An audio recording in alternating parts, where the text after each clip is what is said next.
SIR குறித்து தமிழக வெற்றி கழக தலைவர் விஜய் அவர்கள் வெளியிட்ட அதிர்ச்சி வீடியோ என்ன அப்படி சொல்லியிருக்காரு? ஏன் இது அதிர்ச்சி வீடியோன்னு சொல்லணும்? அதில் அந்த அளவுக்குலாம் இல்லை. என்ன அப்படிங்கிறத சிம்பிளாக பார்க்கலாம் வாங்க. நம்மளோட வீடியோவை தொடர்ந்து சப்ஸ்கிரைப் பண்ணாமல் பார்த்துருக்க எல்லாருமே சப்ஸ்கிரைப் பண்ணி பாருங்கள். கூடவே இந்த பெல் ஐக்கானை கிளிக் பண்ணிங்க அப்படின்னா அப்கமிங் வீடியோஸ் எல்லாமே ஆட்டோமேட்டிக் நோட்டிஃபிகேஷன் வரும். தெரிஞ்சுக்குங்க. எஸ்ஐஆர் அதாவது புதிய வாக்காளர் சீர்திருத்தம் அப்படிங்கிறது, அதாவது ஏற்கனவே இருக்கிற அந்த வாக்காளர் அட்டை எல்லாத்தையும் அப்டேட் பண்ணுறாங்க. யார் இறந்துருக்காங்க, யாரோட பெயர் நீக்கம், அப்புறம் பெயர் வந்து புதுசாக சேர்க்கறது, இதில் வந்து பார்த்திங்கன்னா பல ஐடென்டிட்டி, அதாவது ஓட்டர் ஐடி இதிலெல்லாம் கரெக்டாக இருக்கிற மாதிரி வந்து ரெடி பண்ணுறதுக்கு தான் இந்த எஸ்ஐஆர் அப்படிங்கிறத இம்ப்ளிமெண்ட் பண்ணியிருக்காங்க நம்ம ஒன்றிய அரசு. இதை வந்து பார்த்திங்கன்னா இப்போ இருக்கிற சுச்சுவேஷனில், அதாவது விஜய் பேசியது என்ன அப்படின்னா, இப்போ நம்ம இந்த வீடியோ பார்த்துட்டு இருக்க நேரத்துலேயே நம்மளோட வாக்குரிமை எல்லாமே பறிபோகலாம், தமிழ்நாட்டில் ஒட்டுமொத்த மக்களுக்குமே வாக்குரிமை இல்லாமல் போயிடும் அப்படின்னு சொல்லிட்டு தான் இனிஷியலாகவே ஸ்டார்டிங்கில் ஆரம்பித்தார். புதுசாக, அதாவது ஜென்சி அப்படிங்கிறப்ப இந்த புது வாக்காளர் இப்போ தான் வந்து 18 வயது பூர்த்தி செஞ்சுருப்பாங்க. அந்த ஜனநாயக கடமையை ஆற்றுறதுக்காக இப்போ தான் அந்த வயது பூர்த்தி அடைந்த வயதில் அவங்க அப்ளை பண்ணுறப்ப பல டிராஃபிக், பல தடுக்கல் வந்துட்டு இருக்கு. அதுக்கு வந்து சிம்பிளிஃபையாக கொடுங்க அப்படின்னா அதை கொடுக்கவே இல்லை. அவர் சொல்கிறது மெயின் பாயிண்ட் தான் என்ன அப்படின்னா, ஜென்சி வாக்காளர்கள் வந்து சேர்க்கறதுக்காக அதிகமாக அதை ஃபில் பண்ணுங்க, இதை கொடுங்க, அதை கொடுங்கன்னு சொல்லிட்டு கேட்கறதுக்கு பதிலாக சிம்பிளாக ஏதாவது பண்ணலாம்ல அப்படின்னு சொல்லி கேட்டதுக்கு தரமாட்டுறாங்க. ஸோ அதனால டிவிகே தொண்டர்ஸ், அதாவது தமிழக வெற்றி கழகத்தோட தொண்டர்கள், நீங்கள் இளைஞர்கள் எல்லாருமே இது போல் வாக்கு எஸ்ஐஆருக்கு வந்து சப்போர்ட் பண்ணி கொடுங்க. அதை வந்து அப்டேட் பண்ணுறதுக்கு என்னென்ன அப்படிங்கிறத பண்ணி கொடுங்க. இல்லையா உங்களுக்கு தெரிஞ்சவங்களை, அதாவது உங்கள் வீட்லேயுமே வந்து பார்த்தீங்கன்னா எஸ்ஐஆர் படிவத்தை ஆன்லைன்லேயே வந்து பிரிண்ட் அவுட் எடுத்து அதுக்கு என்ன பண்ணணும் அப்படிங்கிறத கரெக்டான வழிமுறைகள்லாம் பண்ணி கொடுங்க. நம்மளோட வாக்குரிமை அதாவது பறிபோகக்கூடாது. குறிப்பாக ஜனநாயக கடமை அப்படிங்கிறத விட 18 வயது பூர்த்தி அடைந்தவர்கள் அனைவருமே ஓட்டு உரிமை பெறுவதற்கான ஒரு நபர் அப்படிங்கிறதுல எந்த விதமான மாற்றமும் இல்லை. ஆனால் இந்த எஸ்ஐஆர் மூலமாக பல பேருக்கு, லட்சக்கணக்கான மக்களுக்கு வாக்குரிமை போயிடும். ஏன் அப்படின்னா ஒரு சில ஃபார்ம்ஸ் கொடுக்குறாங்க. இப்போ வந்து கிட்டத்தட்ட வந்து பார்த்தீங்கன்னா 10 நாளில் 15,000 கோடி மக்களுக்கு வந்து வாக்குரிமை அந்த எஸ்ஐஆர் ஃபார்ம் வந்து கொடுத்துட்டோம் அப்படிங்கிற மாதிரி சொல்கிறாங்க. ஆனால் அதை வந்து ப்ராப்பராக எஜுகேட் பண்ணல, அதிக குளறுபடிகள் வருது அப்படிங்கிற மாதிரி பல இடத்துல சர்ச்சைக்கு உள்ளாயிட்டே இருக்கு. ஏன் குறிப்பாக வந்து பார்த்தீங்கன்னா இப்போ அனைத்து கட்சிகள் மாநாடு கூட நம்ம சிஎம் அவர்கள் நடத்தினாரு. அதுலேயுமே இதை பற்றி தான் அதிகமாக பேசுகிறாங்க. குறிப்பாக சொல்ல போனோம் அப்படின்னா தமிழ்நாடு மட்டுமல்லாமல் கேரளா, அதாவது கேரளா, கர்நாடகா, இந்த 2 ஸ்டேட்லையுமே வந்து பார்த்தீங்கன்னா குறிப்பாக அதிகப்படியாக எல்லா இடத்துலையுமே இந்த எஸ்ஐஆர் வந்து அனைத்து கட்சிகளுமே எதிர்க்கிற காரணம் என்ன அப்படின்னா இதனால தான். ஏன் அப்படின்னா பல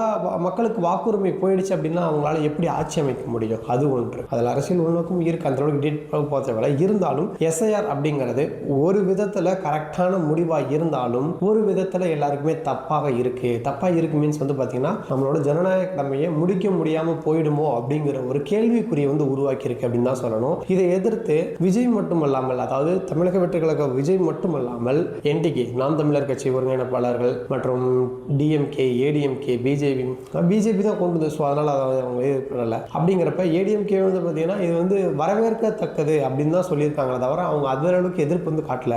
ஆனால் குறிப்பாக வந்து பார்த்தீங்கன்னா திமுக, தமிழ் டிவிகே அண்டு என்டிகே இவங்க எல்லாமே வந்து பார்த்தீங்கன்னா இதை வந்து எதிர்க்கிறாங்க மீன்ஸ் அப்படின்னா வாக்குரிமை போயிடக்கூடாது. அது குறிப்பாக விஜய் பேசியது இது வந்து சர்ச்சைக்கு உள்ளான வீடியோ அப்படிங்கிறது கிடையாது. ஏன் அப்படின்னா அவர் என்ன சொல்லியிருக்காரு அப்படின்னா பல மக்களோட வாக்குரிமை பறிக்கப்படுது, யாருக்குமே நம்ம தமிழ்நாட்டில் போட்டு போகிறதுக்கான உரிமையே இல்லாமல் போயிடும். அந்த மாதிரி சுச்சுவேஷனை தான் ஒன்றிய அரசு நமக்கு இப்போ கிரியேட் பண்ணி கொடுத்துருக்காங்க. அதாவது புதுசாக வாக்களிக்க வராங்கல்ல ஜென்சி அப்படிங்கிற அந்த புது வாக்காளர்கள் எல்லாமே ப்ராப்பராக சீக்கிரம் வந்து அதை வந்து கம்ப்ளீட் பண்ணுங்க அப்படிங்கிறத சொல்லியிருக்காங்க. அதுக்கான உதவிகளை டிவிகே தொண்டர்களே செய்வாங்க. எப்படி பண்ணணும், எங்கே பண்ணணும் அப்படிங்கிறத எல்லாத்தையும் சொல்லி கொடுத்துருவாங்க. அப்போ ப்ராப்பராக டீச் பண்ணுங்க, கைட் பண்ணுங்க அப்படிங்கிற மாதிரி ஒரு வீடியோ தான் வெளியிட்டிருக்காரு. இதில் அந்த அளவுக்கு வந்து பார்த்தீங்கன்னா கிட்டத்தட்ட ஒரு 3/4 மணி நேரம் அந்த வீடியோ ஓடி இருக்கு. இருந்தாலும் அது அலசியாரப்ப பெருசாக ஒரு மேட்ரு இல்லை அப்படின்னு தான் சொல்லணும். இதை மட்டும் தான் சொல்லியிருக்காரு. அதை வந்து கொஞ்சம் சுற்றி வளைச்சு சொல்லியிருக்காரு, அவ்வளோதான். ஏன்னா ஜனநாயக கடமை பறிபோகும் அப்படி. ஆனால் எடுத்தோம் இன்ட்ரோடக்ஷன் வந்து பார்த்தீங்கன்னா இப்போ இந்த நேரத்தில் தமிழ்நாட்டு மக்களுக்கு எல்லாருக்குமே ஓட்டுரிமை பறிக்கப்படும், யாருக்குமே ஓட்டு போடுறதுக்கான தகுதி இல்லாமல் போயிடும் அப்படின்னு சொல்லிட்டு ஸ்டார்ட் பண்ணதுனால தான் இந்த ஸ்பீச் வந்து இவ்வளோ வைரல் ஆயிடுச்சா அப்படிங்கிறது ஒன்று கிடையவே கிடையாது. குறிப்பாக தமிழக வெற்றி கழகம் அப்படிங்கிறப்ப விஜய் மட்டும்தான் டைரக்ட் அப்டேட் கொடுத்துட்டு இருக்காரு, தவிர அவரோட கட்சி திருவாதிலிருந்து அஃபிஷியலாக எந்த ஒரு இதுவுமே வர்றதில்லை. குறிப்பாக டிவிகே மட்டுமல்லாமல் தமிழகத்தில் தமிழ்நாட்டில் நடக்கிற அனைத்து அரசியல் நிகழ்வுகளுமே உங்களுக்கு தெரியணும் அப்படின்னு நினச்சிங்க அப்படின்னா நம்மளோட சேனலை மறக்காமல் சப்ஸ்கிரைப் பண்ணிக்க. கூடவே இந்த பெல் ஐக்கானை கிளிக் பண்ணிங்க அப்படின்னா அப்கமிங் வீடியோஸ் எல்லாமே ஆட்டோமேட்டிக் நோட்டிஃபிகேஷன் வரும். SIR படிவம் உங்களுக்கு இன்னும் வரலை அப்படின்னா உங்களுக்கு அருகாமையில் உள்ள அரசு ஆரம்ப பள்ளிகள் மற்றும் குழந்தைகள் பள்ளிகள் அதை மாதிரி இருக்கிற அங்கன்வாடி மையங்கள் இந்த இடத்துலலாம் வந்து பார்த்தீங்கன்னா ஃபார்ம்ஸ் வந்து டிஸ்ட்ரிபியூட் பண்ணுறாங்க அப்படிங்கிற மாதிரி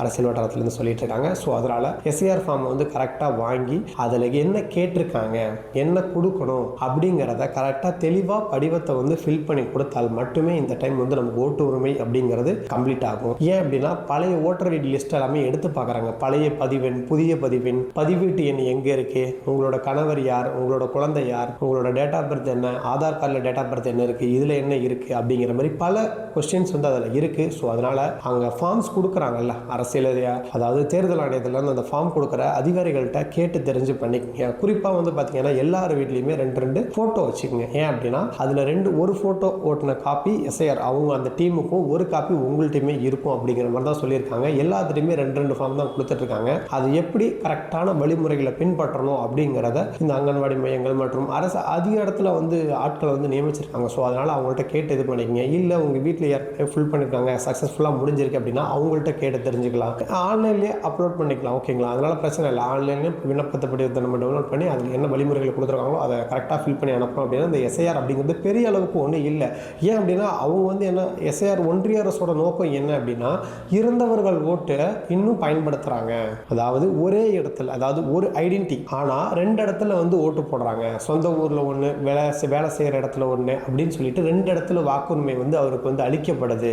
இறந்தவர்களோட வாக்குரிமை அதை நிராகரிக்கப்பட்டிருக்க நிலைமையில் அதை வந்து தவறாக பயன்படுத்துகிறாங்க அப்படிங்கிற ஒரு நோக்கத்தில் இதை புதுப்பிக்கிறதா ஒன்றிய அரசு கூறுது. ஆனால் தமிழ்நாட்டில் பல இடத்துல இதை எதிர்க்கிறாங்க. இதை SIR பற்றி உங்களோட விருப்பம் என்ன, உங்களோட கருத்து என்ன, மக்களோட கருத்து என்ன? அரசியல்வாதிகள் அதிகம் பேசுவாங்க, அது நமக்கு அந்த அளவுக்கு இது இல்லாட்டியும் மக்களோட கருத்துக்கள் என்ன அப்படிங்கிறத கமெண்ட் பாக்ஸில் கமெண்ட் பண்ணுங்கள். இது போல சுவாரஸ்யமான நியூஸுக்கு நம்மளோட சேனலை எப்பொழுதுமே சப்ஸ்கிரைப் பண்ணி ஃபாலோ பண்ணிக்கிங்க.